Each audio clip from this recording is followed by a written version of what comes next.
Okay so hi everyone. काफ़ी वक्त से आपके साथ बात नहीं हो पाई। उसकी वजह ये है कि मैं इस अपार्टमेंट की जहाँ पे मैं अभी हूँ इसकी लीज़ ख़त्म हो रही है कुछ दिनों में। और मुझे एक नया घर चाहिए था ताकि जब पेरेंट्स भी आएँ तो उनके लिए भी काफ़ी जगह हो। अब मैं खुद भी वर्क फ्रॉम होम कंफर्टेबली कर पाऊँ, तो ऐसे ही दूसरा अपार्टमेंट देख रहा था मैं कोई, जो कि अगले साल के लिए मैं रेंट कर पाऊँ। बट द थिंग इज़, अब मैं इस अपार्टमेंट में क्यों नहीं रहना चाह रहा। उसके कुछ रीजंस हैं, 3 रीजंस हैं इनफैक्ट। पहला है शहर से रिलेटेड। किचनर वाटरलू, मैं रहा हूँ 2 साल विंडसर में, वहाँ आसपास 2 लेक्स हैं, डिट्रॉयट रिवर है, तो बड़ा मतलब वाटर बॉडीज काफ़ी हैं आसपास। मुझे ऐसी जगह पे रहना अच्छा लगता है। Kitchener Waterloo being land locked, तो यहाँ आसपास कोई अच्छी लेक जैसी कोई जगह नहीं है, तो आई वांटेड कि किसी लेक के पास वाले शहर में रहा जाए, नंबर 1। नंबर 2, ये अपार्टमेंट ना थोड़ा छोटा है। अगर मैं अपने घर वालों को भी यहाँ इमेजिन करूँ तो उस हिसाब से मेरे ख्याल से इससे बड़े अपार्टमेंट सिर्फ $100-150 ज़्यादा में मिल सकते हैं। इसका फ्लोर प्लान मैं आपको अभी स्क्रीन पे दिखा देता हूँ, यहाँ पे एक्सप्लेन करता हूँ सारा। तो आप देख रहे हो कि तकरीबन 550 स्क्वायर फीट के आसपास है। 3 कमरे हैं, लिविंग रूम, डाइनिंग रूम और बेडरूम। और सबसे इंपॉर्टेंट बात, यहाँ बालकनी नहीं है। ये जो मैंने स्टूडियो भी बनाया था, जो कि अभी मैंने सारा पैक करना शुरू कर दिया, तो इसीलिए अब ऐसे कर रहा हूँ बात, लाइट्स वगैरह सब डाल दी हैं बैग में। बट स्टूडियो मैंने इसीलिए बनाया था क्योंकि बालकनी नहीं थी मेरे पास। अगर बालकनी हो तो that will be my studio actually in the next apartment. तो ये कुछ 3 रीजंस थे, बालकनी, लेआउट और साइज और लैंडलॉक्ड सिटी।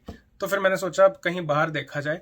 पर्सपेक्टिव के लिए आपको बता दूं कि एवरेज रेंट यहाँ का जो है, इस अपार्टमेंट का रेंट है अराउंड 1500 से 1700 के बीच। आपको ऐसे अपार्टमेंट्स मिल जाएंगे यहाँ पे, और इतने ही बजट में मैं लेक वाले किसी शहर में अपार्टमेंट्स देख रहा था। तो जो पहला शहर दिमाग में आता है जहाँ पे अपॉर्चुनिटीज बहुत हों, नेटवर्क अच्छा हो, यंग शहर हो, वाइब अच्छी हो, that is of course Toronto. लेकिन वो शहर इज, आपको पता होगा, इज वेरी एक्सपेंसिव। मतलब वहाँ पे 2000 2200 तक की रेंज में भी अपार्टमेंट जा सकते हैं, एंड दैट टू अनफर्निश्ड। और साइज भी हो सकता है इससे भी छोटा हो। तो जब साइज एक रीजन था कि अपार्टमेंट बड़ा होना चाहिए, तो उसके हिसाब से मैं चाह रहा था कि टोरंटो ना जाया जाए, कहीं और उस बजट में एक बड़ा अपार्टमेंट देख लिया जाए।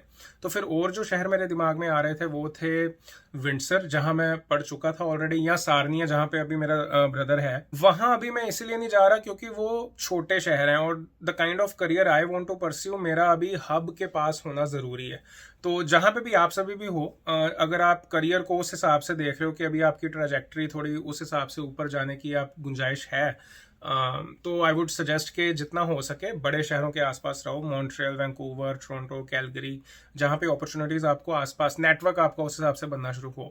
That is the reason why कि मैं इतनी दूर अभी टोरंटो शहर से नहीं जाना चाहता। सारनिया, विंडसर काफी दूर है। तो जो नेक्स्ट अवेलेबल ऑप्शन है जहाँ पे लेक्स भी हैं, सारा कुछ है, that is Burlington Oakville. This region is actually one of the most liveable place here in Ontario, but again rent यहाँ पे भी बहुत ज्यादा है, अपार्टमेंट छोटे मिलेंगे और अनफर्निश्ड, सारा फर्नीचर सारा खुद सेटअप करना पड़ेगा। तो कहने का मतलब, अगर इसी बजट में मुझे 1500, 1600, 1700, इस बजट में मुझे एक फर्निश्ड अपार्टमेंट और एक बड़ा अपार्टमेंट चाहिए, तो उसके लिए मेरे पास जो एक चॉइस थी वो थी, या तो मैं नायग्रा वाली साइड, सेंट कैथरीन्स वाली साइड जाना शुरू कर दूं, वो भी एक हिसाब से आप हब से बहुत दूर जा रहे हो, विंडसर सारनिया वाली बात हो गई।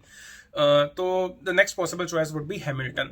Hamilton is a very big city, यहाँ पे बहुत सारी ऑप्शंस हैं, बट मैं जो अपार्टमेंट्स देखने गया था वहाँ पे, आई डोंट नो कि जो मैंने देखे हैं वो वही अपार्टमेंट्स थे, लेकिन बहुत पुराने बने हुए हैं, बिल्डिंग्स इतनी अच्छी नहीं है, बहुत पुराना लेआउट है, छोटी छोटी किचन्स हैं। बेड बग्स की प्रॉब्लम काफ़ी है डाउनटाउन हैमिल्टन में, ऐसा मुझे उन फ्रेंड्स से सुनने को मिला था जो वहाँ पे रह चुके हैं।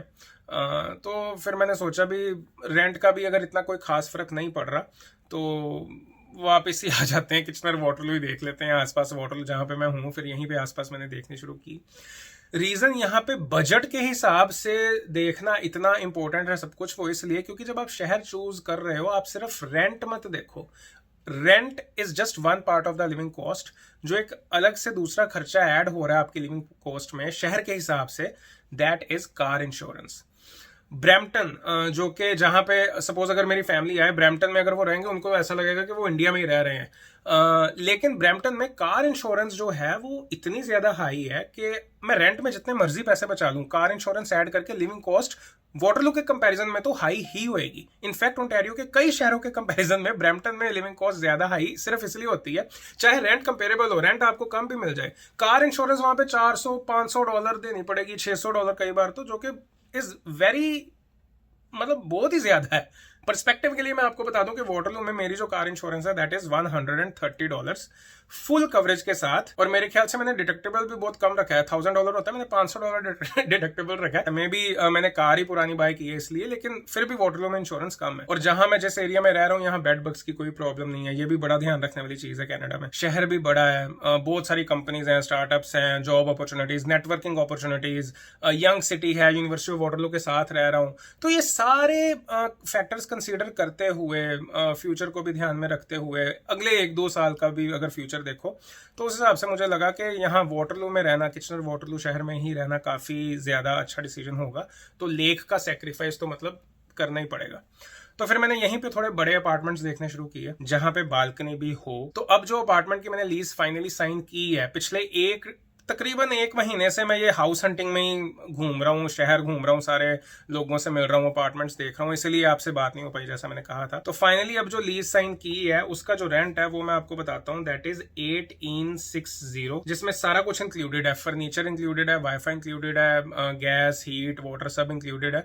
सिर्फ हाइड्रो इलेक्ट्रिसिटी अलग से मुझे पे करना पड़ेगा, जो कि ऑन एन एवरेज मैंने देखा है $50-60 on an average per month का रेंट होता है। अगर आप एज ए स्टूडेंट भी आ रहे हो, सपोज इन स्टूडेंट सिटीज में आ रहे हो, जैसे किचनर वाटरलू हो गया, टोरंटो हो गया, हैमिल्टन हो गया, वहां पे मोहॉक कॉलेज है, मैकमास्टर यूनिवर्सिटी है, रेंटल प्राइसेस ना बढ़ गए हैं, काफी बढ़ गए हैं। मैं जब आया था मुझे तो 250-300 में बड़ी अच्छी अकोमोडेशन 2 साल के लिए मिल गई थी। लेकिन इस वक्त जैसा कि आप देख रहे हो कि कहीं पे भी अगर आपको अपार्टमेंट्स लेने, और हाउसेस का भी यही हाल है, फॉर एग्जाम्पल आपको एक रूम जो है, अगर हम एवरेज आउट भी करके देखें तो एक रूम आपको 700, 600, 700, 800 इस रेंज में मिलेगा अगर आप टोरंटो से दूर भी जा रहे हो।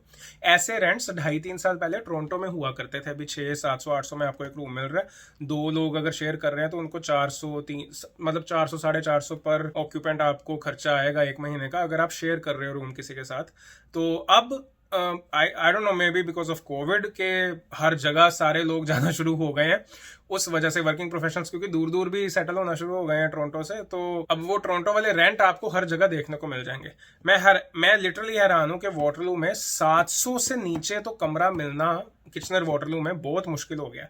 शेयरिंग पे 400 का मिल रहा है, तो 700 अगर आप अकेले रहना चाहते हो that is the minimum rent, 400 अगर आप शेयर्ड रूम ढूंढ रहे हो। और ऐसा ही मेरे ख्याल से हर जगह लंदन में भी हो रहा है, विंडसर सार्निया में भी रेंट्स बढ़ रहे हैं, ओटवा भी मैं हो आया हूँ, अभी जब मैं मॉन्ट्रियल गया था ओटवा से होते हुए वापस आया हूँ। तो ऑफिशियली मैंने ना थोड़ा सा सारा ओंटारियो के हिसाब से देख ही लिया है, तो थोड़ा बहुत उन चीज़ों का आइडिया हो गया जो मैं आगे भी आपसे शेयर करता रहूँगा। But living cost is on the higher side if we compare it to pre COVID times. तो उस हिसाब से जो आपकी ट्यूशन फीस के भी प्लान्स हैं या बजटिंग के भी प्लान्स हैं वो सारे उस हिसाब से बना के आना। और मैं कोशिश करूंगा कि कुछ अपार्टमेंट टूर्स भी शुरू करें जिससे आपको आइडिया हो कि जब भी आप अपार्टमेंट ले रहे हो या कोई रूम ले रहे हो आपको देखना क्या क्या चाहिए। सबसे पहले आपकी नजर यहाँ जानी चाहिए कि आपको कितना साइज अपार्टमेंट का मिल रहा है। $100 ज्यादा देके अगर आपको 100 स्क्वायर फीट ज्यादा मिल रहे हैं that is a good deal. So that's it and I hope it helps.